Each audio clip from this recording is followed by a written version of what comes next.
நம்ம வாழ்க்கையில பெரிய பெரிய முடிவுகளை எடுக்கும்போது எப்பவாவது கொஞ்சம் குழப்பமா ஃபீல் பண்ணியிருக்கீங்களா? அப்படின்னா இன்னைக்கு நம்ம பார்க்க போற விஷயம் உங்களுக்கு ரொம்ப உதவியா இருக்கும். ஆமா, இஸ்லாத்துல இருக்கிற ஒரு அருமையான வழிகாட்டுதல் முறை இஸ்திகாரா. அதை பத்தி தான் இன்னைக்கு தெளிவா பார்க்க போறோம். அது ஒரு கல்யாணமா இருக்கலாம், இல்ல ஒரு புது வேலையா இருக்கலாம், ஏன் வீடு மாறுறது கூட இருக்கலாம்.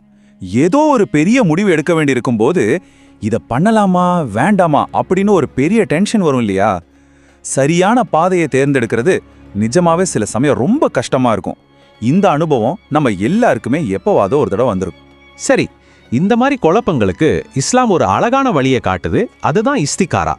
வாங்க, இது என்ன, இதை எப்படி செய்யறதுன்னு கொஞ்சம் ஆழமா பார்ப்போம்.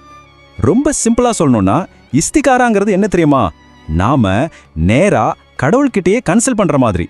யோசிச்சு பாருங்க, ஒரு முக்கியமான அனுமதிக்கப்பட்ட ஒரு விஷயத்துல நாம ஒரு முடிவெடுக்க போறோம். அப்போ யா அல்லாஹ், இதுல எது எனக்கு நல்லதுன்னு சொல்லுங்க அப்படின்னு நேரா இறைவன்கிட்டயே வழிகாட்டுதல் கேட்கறது தான் இது. சரி, ஆமா. ஆனா நாம எதுக்காக இஸ்திகாரா செய்யணும்? அதோட உண்மையான பர்பஸ் என்ன? வாங்க பாப்போம். இப்போ இதோட நோக்கம் எதிர்காலத்தை கணிக்கிறதுன்னு நினைச்சா அது தப்பு. அது ஒரு பெரிய மிஸ் அண்டர்ஸ்டாண்டிங். உண்மையிலே இது என்னன்னா, எனக்கு தெரிஞ்சது கொஞ்சம் தான், ஆனா உனக்கு எல்லாமே தெரியும் அப்படின்னு நம்ம அறிவோட லிமிட்டை ஒத்துக்கிட்டு எல்லாம் தெரிஞ்ச இறைவன்கிட்ட நம்ம முடிவை ஒப்படைக்கிறது தான்.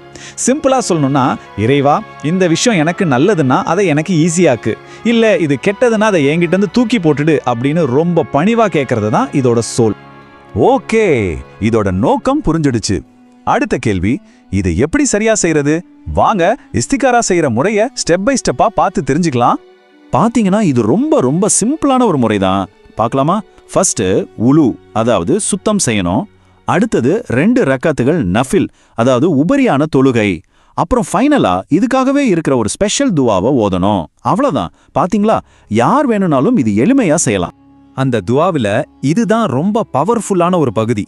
நிஜமாவே இது நாம இறைவன் கிட்ட ஃபேஸ் டு ஃபேஸ் பேசுற மாதிரி ஒரு உணர்வை கொடுக்கும்.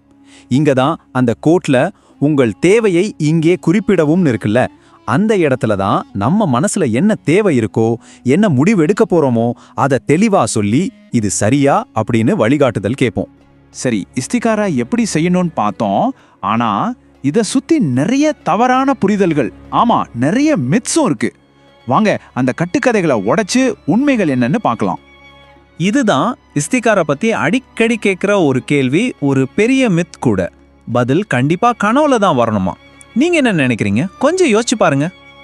இல்ல, அது ஒரு கட்டுக்கதை தான். உண்மை என்னன்னா, பதிலுங்கிறது கனவுல வர்ற ஒரு சீன் இல்ல, நிஜமான வாழ்க்கையில நடக்கிற விஷயங்களே தான் பதில். ஒரு விஷயம் உங்களுக்கு ரொம்ப ஈஸியா ஸ்மூதா நடந்துச்சுன்னா அது ஒரு பாசிட்டிவ் சிக்னல்.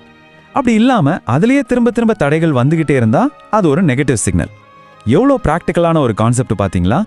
ஆனா இங்க ஒரு முக்கியமான விஷயத்தை நம்ம கவனிக்கணும். எல்லா விஷயத்துக்கும் போய் இஸ்திகாரா செய்ய முடியாது. இது அனுமதிக்கப்பட்ட பெர்மிசிபிள் விஷயங்கள்ல நம்ம கிட்ட ஒரு சாய்ஸ் இருக்கும்போது மட்டும்தான். உதாரணத்துக்கு, ஒரு பாவமான செயல் செய்யலாமான்னு கேட்கக்கூடாது. அதே மாதிரி நான் இன்னைக்கு தொழணுமா வேண்டாமா அப்படின்னு ஒரு கடமையான விஷயத்துக்கும் கூட இஸ்திகாரா செய்யக்கூடாது. சரி, கனவுல பதில் வராதுன்னா அப்போ வேற எப்படிதான் நம்ம கேட்ட அந்த கைடன்ஸை புரிஞ்சுக்கிறது? எப்படி அதை கண்டுபிடிக்கிறது? இஸ்திகாரா செஞ்சதுக்கு அப்புறம் நீங்க 2 முக்கியமான அறிகுறிகளை கவனிக்கலாம். ஒன்னு, உங்க மனசுக்கு உள்ள, அதாவது ஒரு முடிவை நோக்கி உங்க மனசு சாயும், ஒரு நிம்மதி, ஒரு அமைதி கிடைக்கும். 2வது, வெளியில நடக்கிற விஷயங்கள். ஒரு பாதையில போறதுக்கு எல்லாமே ரொம்ப ஈஸியா ஸ்மூத்தா நடக்கும். இன்னொரு பாதையில தேவையில்லாத தவைகள், சிரமங்கள் வந்துகிட்டே இருக்கும். இதெல்லாம் தான் அந்த சிக்னல்ஸ். இஸ்திகாரா மட்டும் போதுமானா? இல்ல, அதோட சேர்த்து செய்ய வேண்டிய இன்னொரு முக்கியமான விஷயம் இருக்கு. அதுதான் மஷூரா, அதாவது கன்சல்டேஷன். யார்கிட்ட? நல்ல அறிவு, அனுபவம் உள்ள நம்பிக்கையான மனுஷங்க கிட்ட ஆலோசனை கேட்கறது. பாத்தீங்களா, இஸ்திகாராவும் இந்த மஷூராவும் ஒன்னோட ஒன்று சேர்ந்து தான் வேலை செய்யுது. இது ஸ்பிரிச்சுவல் கைடன்ஸையும் பிராக்டிக்கல் நம்ம உலக அறிவையும் ஒன்னா சேர்க்குது. ஸோ இறைவனோட வழிகாட்டுதல் ஒரு பக்கம், அதே சமயம் அனுபவம் உள்ள மனுஷங்களோட ஆலோசனை இன்னொரு பக்கம். இது ரெண்டும் சேரும்போது தான் நம்ம முடிவு ஒரு கம்ப்ளீட் அப்ரோச்சா மாறும் இல்ல?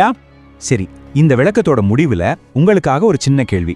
அடுத்த தடவை நீங்க ஒரு பெரிய முடிவு எடுக்க வேண்டியிருந்தா இறைவன் கிட்ட வழிகாட்டுதல் கேட்கறதோட சேர்த்து மனுஷங்க கிட்ட எப்படி ஆலோசனை கேட்க போறீங்க? உங்க வாழ்க்கையில நீங்க யார்கிட்ட ஆலோசனை கேட்பீங்க? இத பத்தி கொஞ்சம் யோசிச்சு பாருங்க.